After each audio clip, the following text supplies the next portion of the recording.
വായിക്കുമായിരുന്നോ? മോനെ, ആ പബ്ലിഷറുടെ നമ്പറും തരണേ. എല്ലാം വിളിച്ച് പറഞ്ഞിട്ടില്ലേ? എല്ലാം പറഞ്ഞിട്ടുണ്ട്. ആ, നമുക്കേ ആദ്യം ഒരു 10,000 കോപ്പിയും കടിക്കാം. ആയിക്കോട്ടെ. എല്ലാ ജില്ലയിലും വായനശാലകളിൽ കൊടുക്കാം. എല്ലാ ജില്ലക്കാരും ഒന്ന് അറിയട്ടെ ഞാൻ അനുഭവിക്കുന്നതൊക്കെ.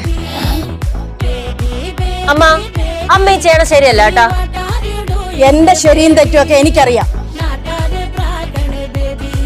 ബാബാറു, അടുത്ത അധ്യായം എഴുതാം. അധ്യായം 17, ഗൂഢാലോചന. അമ്മ, ഈ ആത്മകഥയ്ക്ക് ടൈറ്റിൽ എന്തെങ്കിലും ഇട്ടോ? ഒന്നും ഇട്ടിട്ടില്ല, എന്തെങ്കിലും ഇടണം. ഒരു മാലാകയും കുറെ ചൗത്താന്മാരും അങ്ങനെയുള്ളവർക്ക് ലൈറ്റില്ല. അത് ഞാൻ തീരുമാനിച്ചോളാം. പക്ഷെ ഇത് കൊള്ളാം കേട്ടോ, ആലോചനയിലുണ്ട്. ബാബാറു,